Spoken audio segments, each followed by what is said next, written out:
اب ایران میں وار چل رہی ہے اور ایک حدیث ہمارے سامنے آتی ہے کہ جب آپ مشرق کی طرف کوئی آگ کی لپٹوں ایسا کچھ حدیث ہے وہ دیکھیں تو آپ اپنا کم سے کم 1 سال کا ذخیرہ اکٹھا کر لیں. آپ اس میں کلیئرلی بتائیں. یہ واقعی حدیث مبارک ہے، وائرل بھی بہت ہو رہی ہے، میری نظر سے بھی گزری. ایک امام ہے علامہ امام طبرانی رحمۃ اللہ علیہ، ان کی کتاب ہے المعجم الاوسط.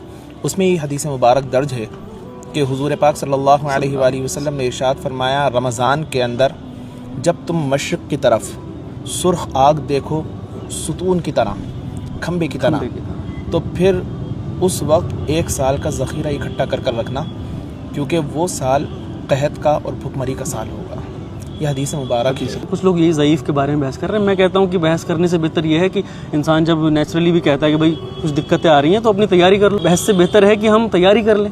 علمی بحث کے مقابلے میں اگر میں آپ کو یہ بتاؤں کہ صاحب جو نظام معیشت کے اوپر نظر رکھنے والے ہیں وہ لوگ بھی یہی پیشن گوئیاں کر رہے ہیں کہ آئندہ آنے والے مہینے جو ہیں وہ سخت ہو سکتے ہیں، پریشانیاں ہو سکتی ہیں. تو کیا ہمیں تیاری کیا خیال رکھنا چاہیے کہ ہمیں خیال چیزوں تو کا بس خیال تو یہ کہ اگر ہم سادہ زندگی گزاریں تو یہ بہت اچھی ہے. بالکل.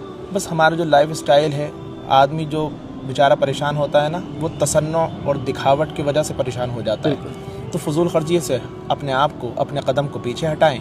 جو اسباب ہیں فضول خرچیوں کے ان سے بھی روکیں. اور سب سے اہم بات یہ کہ ایسے وقت پہلے بھی آئے ہیں اور اللہ نہ کرے اگر آئندہ بھی آئے تو ایک انسان کو انسان کی ہمدردی کے لیے تیار رہنا چاہیے. وہ شعر جو ہے نا شاعر کا کہ درد دل کے واسطے پیدا کیا انسان کو، ورنہ طاعت کے لیے کچھ کم نہ تھے کروبیاں. فرشتے طاعت اور عبادت کے لیے بہت ہیں، ہمیں ایک دوسرے کے اللہ نے ہمدردی کے لیے بھیجا ہے.